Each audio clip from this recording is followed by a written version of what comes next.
Today we have the privilege of speaking to Christie McLeod, co-founder of Human Rights Hub Winnipeg, an environmental lawyer, and a policy advisor at Fossil Fuel Treaty. Christie, it's a pleasure. How are you? I'm very good, thank you. It's been snowing in Vancouver this week, which is not what I signed up for when I moved here from Winnipeg, but the snow is starting to leave, so I'm a happier person. That's always good. All right, so we'll just jump into our first question. So could you explain a little bit about your work as an environmentalist? Yep. So I'm an environmental lawyer here in Vancouver, BC, which is on the unceded traditional territory of the Musqueam, Squamish, and Tsleil-Waututh nations of the Coast Salish people. And so I practice mainly environment and Aboriginal law at a firm called Miller Thompson here in Vancouver. And so with environmental law, sometimes we are representing a company, so a proponent who's engaging on some sort of project or development, and they might need to engage with a First Nation whose land they're trying to do a project on. And so we'll help them negotiate through that process. And then sometimes on the flip side, we're also representing Indigenous nations who are being consulted with either by the government or by a company about the same sort of projects. And so that's a lot of the work that I do here at the firm. I'm also involved in litigation, so disputes maybe about Aboriginal rights or title that they have been violated by the government in various ways. And then I'm also on a pro bono class action, or sorry, not pro bono class action, pro bono lawsuit that I was just looking at today. Yeah, so lots of busy work, but it's all very, very interesting. That's amazing. Would what drew you to activism and more specifically environmentalism as activism? So I started a human rights degree at the University of Winnipeg, which is where I grew up. And I pretty much from the first year of that was really drawn to the intersection between human rights and the environment. So when human rights are overlapping with environmental issues, and I learned throughout the degree that that's often referred to as environmental justice. And that was something I was like, oh, everything that when I look back on the papers I've written over the last decade or the books that I read in my spare time, it's like everything sort of coalesces into that topic. Um, and so after my human rights degree, I was working in the not-for-profit sector. So I was working for an organization, a clothing company actually, that has a charity that works in East Africa. And so I was managing their charity and I founded the Human Rights Hub. But I was also working alongside Shoal Lake 40 First Nation, which was under a 20 plus year boil water advisory. And so I was trying to understand the right to water and whether that was protected in Canada's constitution and could not make left or right out of it. So that was what led me to go to law school. I was realizing that the law is such an important way to protect human rights and when human rights are violated to advocate for that. And so that was what ultimately led me to go down this path of law school and being a lawyer. Awesome. Would you say that you grew up with a drive to use your voice, or was that more so developed once you went into your education and further expanded your experiences? I think a bit of both. I was raised in a Christian home and school and in church, and so the golden rule was this thing that you've heard a lot about, which is do unto others as you would have them do unto you. And so this idea of fairness was something that was just sort of instilled in me from a very young age. And then as I grew older, it sort of morphed into this social justice and equality. So I would say I've always had that firm belief from the get-go, but I don't think that I was very active in using my voice or acting on that belief until maybe my mid-teenager years. I think the first thing that I can point to was well, becoming a vegetarian when I was 16, and my mom was like, "Oh, that I think that's going to be a phase," and I'm like, "No, it's not." And then picking water bottles out of our garbage can to put in the recycling bins. That was like the first time when I was doing something, and it's gone from there, I guess. I Awesome. not to sorry, not to derail a little bit, but I actually have like very similar experience of like when I was in like I think early high school, late middle school, being like, we have to recycle, and my parents being like, Yeah, no, and me being like, that's it, taking bottles out of the out of the garbage and stuff. And they were like, this kid's weird. yeah. Garbage picker.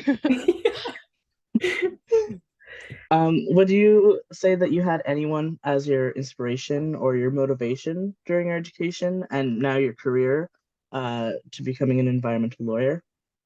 Yes, there's so many powerful women who I fangirl over all the time. So one would be Maud Barlow. She was the head of Council of Canadians for a very long time, but she was also the UN advisor on the right to water. So when Ban Ki-moon was the UN Secretary General, she helped advise him and get water recognized as a human right. So she's very cool. Mary Lou McPhedran she's now a senator, an independent senator, but she helped found the college, the UN, the global college where I did my human rights program.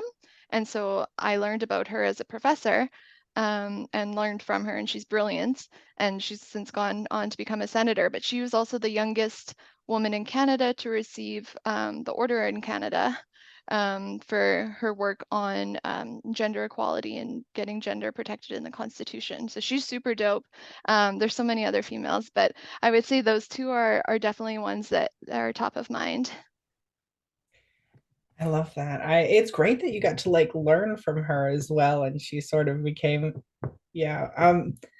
I speaking of people who inspire, I read an article recently about you, uh, and it I believe the title was something along the lines of it was celebrating you for changing the way lawyers think about climate.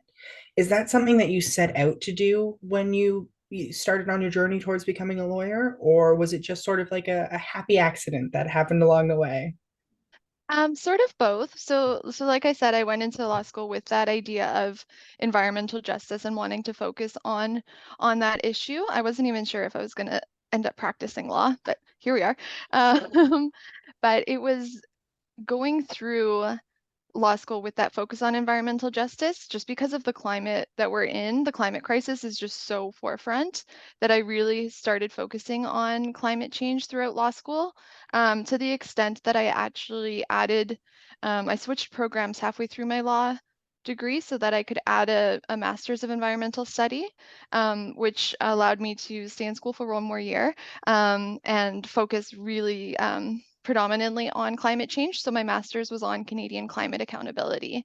And I looked at what would be a fair emissions reduction target for Canada, looking at different ideas of fairness. And spoiler, it's like 2 to 6 times stronger than what our target was at that point, which was slightly weaker than it is now, but our present target is still not fair at all, no matter how you define fairness. And so going through doing that research, reading all about climate change and, the state we're in, and then also the state we're in of Canada not doing anything or not doing nearly enough, really I needed to be acting out at the same time. Otherwise, I think I would have just gone into a deep hole of depression, just reading all of the stats and not doing anything.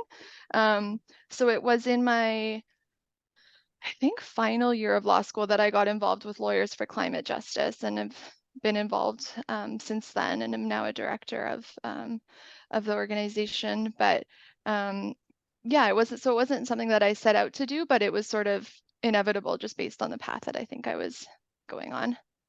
All right. So you seem to have a lot going on, being an environmental lawyer and a policy advisor, as well as writing. So my question is, how do you keep the fire going? Uh, and how have you held on to the energy needed to keep that drive for environmental and human rights? I don't know if I have all the answers on that one. I feel like it's a constant struggle. Um, I feel like I feel like I have to act like the the where we're at in this world, and we have this limited window of time in which we do need to make drastic actions. And if I have children, my children are going to pay the benefit, or reap the um I can't think of the word, but not benefits, but based on what I do, they'll feel the implications of that. And so I feel like this moral urgency, like I need to be doing all that I can. And so that's really what pushes me to take action.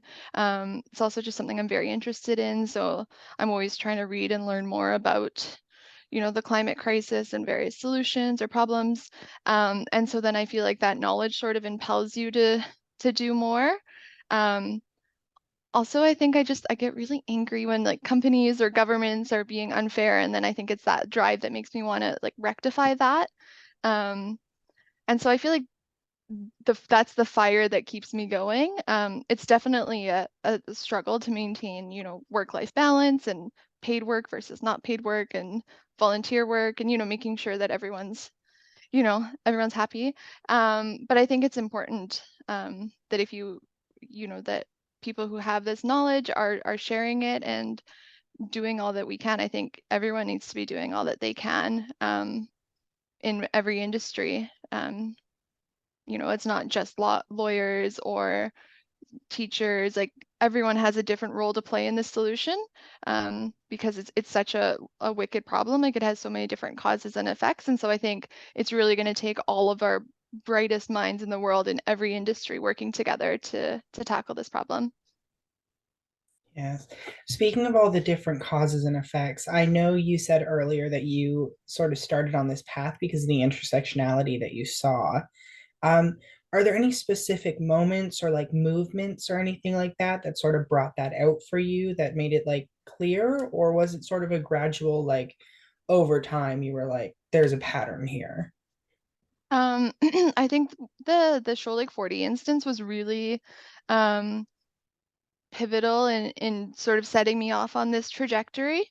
So to maybe just give you like a 30-second overview of what happened there.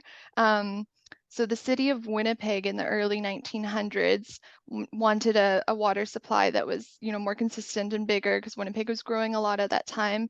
And so they decided to take water from Shoal Lake and to build this massive aqueduct to channel the water from Shoal Lake to Winnipeg, and they forcibly relocated the community, which is called Shoal Lake 40 First Nation, and they put them onto a peninsula, and then they actually severed the peninsula, creating like a human-made island. And so for the last century, Winnipeg has been like, which I grew up in and had no idea about this until I was like mid-20s. Winnipeg has been enjoying this water, while Shoal Lake 40 has been, ostracized onto this island and has had problems like getting to and from the island depending on the time of year. 9 people had died in recent memory because of the problems of trying to cross the ice, when it's either thawing or melting, and isn't either like solidly land like ice or solidly water. And then had been under a boil water advisory for I think 18 years when I started advocating alongside Shoal Lake 40. And so that was just such a clear instance of, hey, 99% of Canada's population has clean access to water. We're one of the richest countries in the world. Yet there is a specific population of Canadians, being Indigenous peoples, who don't necessarily have access to clean water. Like there were many boil water advisories of, different ages and different types of boil water advisories in different communities for different reasons. But Shoal Lake 40 was one of them. And just the irony of it, like the situation was just so messed up. It's like we literally took their water and I grew up drinking it and had no idea. Meanwhile, they had been under a boil water advisory. And so that was really the situation that got me involved in advocacy alongside them, like engaging with governments, launching protests and other movements to try and advocate for a road that would allow them to have all year access to the island. And then the road was sort of the first step in building the water treatment plant, which they now have, which is amazing. But yeah, so that was one situation that just was like, this is just so messed up. Like, how can you not want to, take action on it? So I think that was really the situation that launched me into really wanting to devote my career to this area of environmental justice issues. That's amazing. I mean, obviously, not the situation is amazing, but it's very like, thank you for educating me on that. Yeah, yeah. So you've spoken before about educating the general public on human rights. So how does the same passion for education spread to educating on climate change or on climate activism? Yeah, so like for me, human rights and climate change are sort of one and the same. Like they're very intersectional issues. climate change is going to impact human rights to, to water, to life, liberty, security, to education if they can't access a school because of flooding. And that's one thing that I talked about with my colleagues at Human Rights Watch when I was working there was, how people don't necessarily always care about climate change. They're like, oh, it's an environmental issue. So talking about in the language that they care about, like, hey, this impacts children's rights, this impacts women's rights, this impacts, all of these other rights that you already care about or are protected in our constitution or international treaties. And so I think educating about that makes climate change a lot more real. One instance of that, when I was working at Human Rights Watch, I co-authored a paper with two of my colleagues from Human Rights Watch on how climate change was impacting child marriage rates in countries where child marriage was happening already. And so that's just a connection that like people don't always think about is, oh, this impacts that. And people are like, oh my goodness, child marriage, no, like, and so talking about how climate change impacts that helps educate them on this is why you need to also care about climate change. So I think they really go hand in hand. Yeah. So would you say that like one would you say that information on one topic is more accessible than the other to the public, or would you say it's about equally as distributed? I think accessibility with climate change is a huge problem, just because it's so complicated. And so, the Intergovernmental Panel on Climate Change, the IPCC, will put out a report, and it's just like full of figures, and it's like, okay, now we're at 408 parts per million, and people are like, okay, like that's cool. What's that mean? It's like, no, it's terrible, but it doesn't mean anything. It's just a number.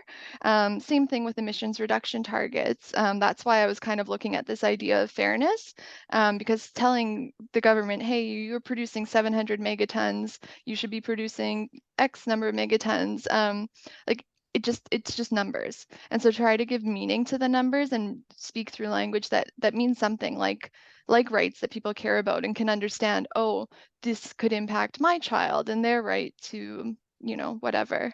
That just is a lot more interesting and compelling than a number. Yeah, I do you I definitely feel that with like information sort of just like I feel like there's a bridge between the information given and the knowledge that is sort of like the common knowledge that people have or common understanding. Um, do you have any, not to put you on the spot, like if you don't, that's okay, but do you have any like resources or anything that comes to mind that sort of make like share information about climate change and climate injustice in a way that maybe people who don't have as much knowledge on it might understand better? So, not off the top of my head, I can probably think of something that might be a little bit more ex accessible because I think there are. But one thing that does come to mind is maybe a middle ground. Mhm. Our two reports. One's the emissions gap report, and then one is the productions gap report.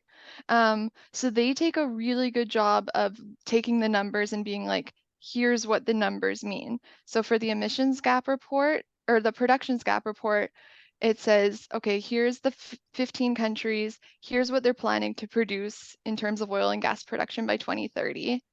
Here's how that's incompatible with the Paris Agreement and, warming. The emissions gap report says, here's all the targets of the countries. If they meet their targets, you're going to warm by, I think, 2.7 degrees Celsius, and which is way more than the Paris targets.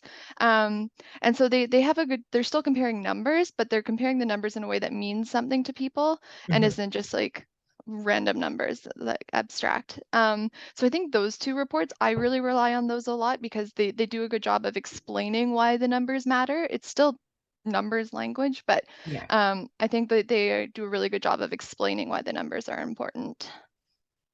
That's perfect, I think, because I feel like a lot of people see the numbers and sort of just go, this means nothing. But like when you Yeah, see the numbers accompanied with a, this is why these are important, I feel like that sort of shifts perception a little bit. You know what I mean? yeah. In 2021, you wrote an article about Canada's new climate target at that time of reducing emissions by 40 or 45% below 2005 levels by 2020 or 2030.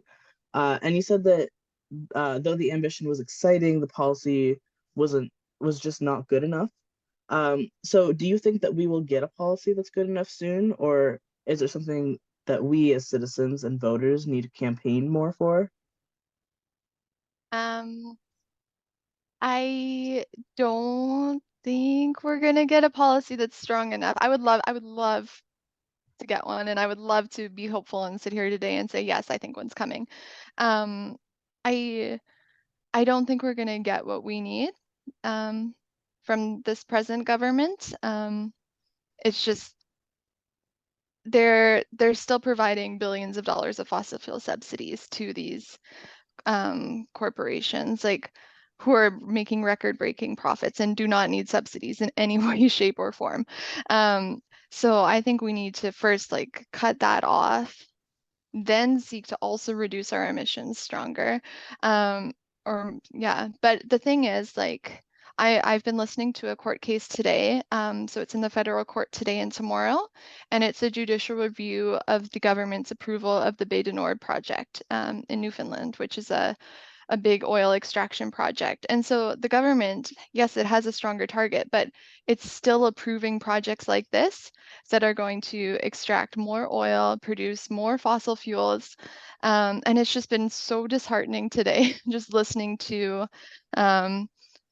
Today was the submissions by the people who are challenging the approval, but tomorrow we'll be listening to the Attorney General of Canada argue why it was fine to approve that project. And, I disagree. I don't think it's fine to be approving a project in this day and culture. But that's what's still happening. Our government is still approving projects. They're still projecting to do more oil and gas emission production. They still own the Trans Mountain Pipeline, which is horrendously over cost and delays and intruding on Indigenous sovereignty. Like, so yes, we need a stronger policy, but not just an emissions reduction policy. There's many other ways in which Canada is failing on the climate front. Yeah, I know you said that it was probably something we won't get with this government. Do you think there's any like individual like action on an individual level that should or can be taken? And if so, is there anything you might recommend? Yeah, well, one thing that struck me with listening to this court case today was the counsel for Sierra Club. So many times they actually mentioned the number of comments that the minister received, and citing like X number, like 25% of people cited downstream emissions as being a problem.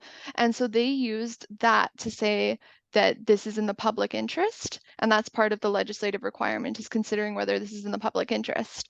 And so I'm not sure if you guys are signed up for any environmental NGO newsletters, but I probably get like 10 a day being like, sign this petition, or like send in your comments to the minister on say no to this project. And you're kind of like, oh, is this going to do anything? Hearing that today is, yes, it does do something. Whether you're just doing the template message that they have and press send this comment, or you're taking the time to draft a thoughtful comment, it is getting seen and it is getting cited, and like that is counting as being in the public interest. And I thought that was really cool. So that's one easy thing. Sign up for all of the ENGOs, and don't just delete those messages when they come in. Like, do send in those comments, do sign the petitions, because those do count. I think that is definitely an easy thing that we can all be doing. I also think that protesting and talking to your MPs, making it known, like they are our voice. They represent us. They're not going to do, like, they just want to do what's in the interest of their constituents. So, for instance, with Shoal Lake 40, when we were campaigning on the boil water advisory, like we had to engage the city councilors because they needed to know that this was something their constituents cared about. And so they needed to understand that it's okay for them to take action on this, as opposed to, I don't know, potholes or like other things that might be in the public. We have a lot of potholes in Winnipeg, but other things that might be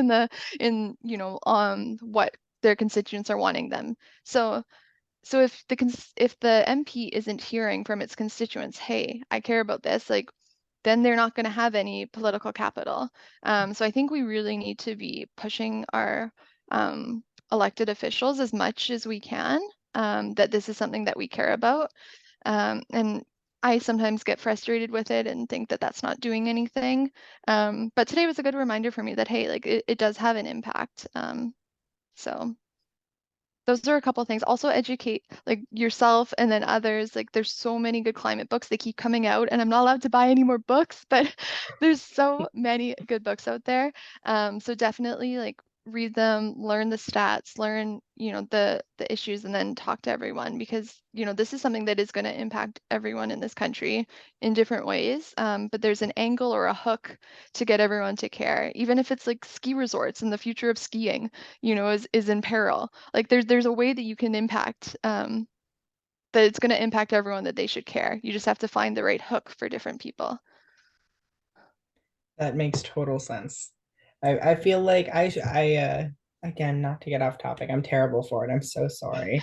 But I feel like one thing I've learned, I'm not great with social interaction sometimes. So one thing I have learned is that the value of learning how to talk to people in an engaging way, like in a way that like sort of draws them in, is immeasurable, honestly. So it makes sense that it transfers over to other aspects of life and especially activism as well. Yeah, and just on that front, there's a couple books about that, about like the behavioral stuff of climate. Like one is like why we're not thinking about climate change and like why like the psychology behind why is just like too scary for our brains, so we just kind of put it aside. And so climate communications, I think, is a really interesting part of just like how do we make people care about this? I will definitely be looking for that book. Although I'm in the I'll same boat and I'm forbidden from buying more books. So Okay, the one that I have that I haven't fully read is by George Marshall. I forget I'm the just gonna title, write but that down actually. yeah, I think it's Don't Think About It or something. And then there's a really good one by James, the guy who founded Dismog blog.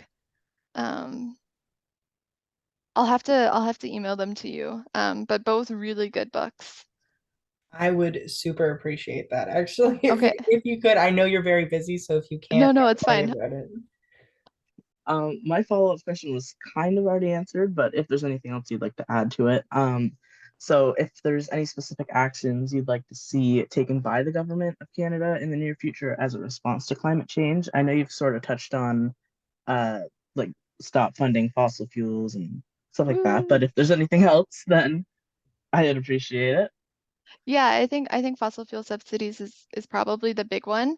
Um, Literally just from an economic standpoint, if they're making record-breaking profits, they don't need subsidies when consumers are struggling with inflation and high costs of living. It doesn't make economic sense. Never mind all of the other moral and environmental reasons. So that's a big one. Um, yeah, I think we've already sort of touched on the other things. One thing that we haven't really talked about is UNDRIP, so the UN Declaration on the Rights of Indigenous People. So federal legislation was passed to implement that. And then in BC, the province I'm in, there's also a provincial act that was enacted in 2019 to affirm UNDRIP and make sure that BC and Canada's laws are consistent with the principles in UNDRIP. And that's something that hasn't happened yet. Um, yes, it is new legislation and these things take time. So BC released its action plan last year and identifying the key areas in which it's going to do that. Um, but right now there's definitely a huge chasm between approving new pipelines that impede on Indigenous sovereignty and aren't consulting with hereditary chiefs appropriately, um, and what UNDRIP says in terms of free, prior, informed consent, consulting in good faith. Like there's definitely a huge gap that needs to be filled. And so I think passing legislation to affirm UNDRIP is like a really exciting first step. And I think now we are in the part of doing that next hard work of how do we affirm UNDRIP and make it consistent, make Canada's laws consistent with UNDRIP. And I think that's going to be a huge, that's a huge undertaking. And I optimistically am hopeful to see that that be done. It will be a huge challenge, both in BC and in Canada. And I know we've, sort of touched a little bit here and there on like how things like especially putting through different like laws and policies in place take time, and the effect of climate change on sort of like the next generation. Um, my next, and actually I believe it's the last question I've got for you, is about a quote from an article. It was from the National Observer article last year. You were asked about what gives you hope. And you said, and I'm paraphrasing here, but Sure. you said that the quick government response to the COVID-19 pandemic and the fact that the next generation is smart and brave and will stand for nothing less than that same quick action gave you hope. What do you think makes the younger generation that way, like wanting immediate action and being, smart and brave? I I think growing up with the internet is definitely probably a hu- I don't know, a decent component of that. Information is just at your fingertips. And like, I don't know, like hearing about my parents go to school and like they like if they wanted to know something, they had to like walk to the library and find the book and then open the book and then write down the information. Like it was just such a process. Whereas like and I feel like I was kind of hybrid. Like we got my family got a computer when I was in grade 3. So it's like I kind of remember the before and after. But I feel like your generation or like the people even younger than you guys, like they just like grew up with it and it's like they know how to work an iPad by like age 2, which is terrifying. Um, but I think just being able to access information so quickly, it's just making everything happen faster. You you are so much more aware of movements when they're happening. Like with the Arab Spring, you saw like the use of BlackBerry and mobile or whatever BlackBerry called its messaging system to like spread the word and make people come out more. Like that was a huge part of it. And so I think that there's these tools that the upcoming generation is using that are just really good mobilizing tools. And so I think that's like organizational wise and like education wise, I think they're just like brilliant and nimble. But then also, I think there's something to be said about like not being a part of the system. Like it's sort of like you're handed a crappy deck of cards and you're like, what is this? Like, like why didn't you guys do anything about this before it reached this terrible part? Like I feel like that a little bit. Like I feel like I've sort of grown up like Canada set its first emissions target I think in 88 and I was born in 90 and it's like my entire life they could have been doing things and should have been doing things and it's like here we are now. Canada made its first like climate reduction plan last year. It's like what the heck? It's like you had 30 years that you've supposedly been trying to reduce emissions. Meanwhile, your emissions have been increasing and you've been approving more projects and you're still approving projects. So I think that they're just kind of like, what the heck? Like, Mm-hmm. um, you know, the system makes no sense. We need a different system. And I think the education is tying into seeing how all these things are connected. Whereas I think sometimes people maybe my age and older are like don't always see the interconnected and the intersectionality. Those are just sort of less familiar concepts in previous generations, and so having that understanding of how everything works together and the system is just fundamentally broken, I think is something that the upcoming generation just really understands and like rightly thinks that it is messed up. I totally agree. I sort of like when I formulated this question, I started forming almost my own answer in my head of like I wonder if it was like because of like this like the political or the social climate. But I, as soon as you said technology, I was like, I missed it completely. Yeah. Like I absolutely, I think you're spot on with the fact that like it's, we grew up in a time where it was like, I have a question, let me type it out and I'll have an answer in, 0.5 of a second, right? Yeah, yeah, exactly. Yeah, absolutely. Yeah. Yeah, I definitely agree. It's scary that, as you said, like 2-year-olds can know how to operate an iPad, but Better than It's me most really helpful times. once you grow up a little bit. Yeah, definitely. It's great once you grow up a little bit and you know how to actually start researching things that you're passionate about, and it can definitely spread information really fast. Yeah, yeah, exactly. Absolutely. Well, I that's all the questions we have for you, and I cannot say thank you enough for your time today. It was lovely to Yes, chat thank with you you. guys. Thank you again. It's really been so much fun chatting with you. No problem. You guys Definitely. as well. Have a lovely rest of your day. You You too. Take too. care.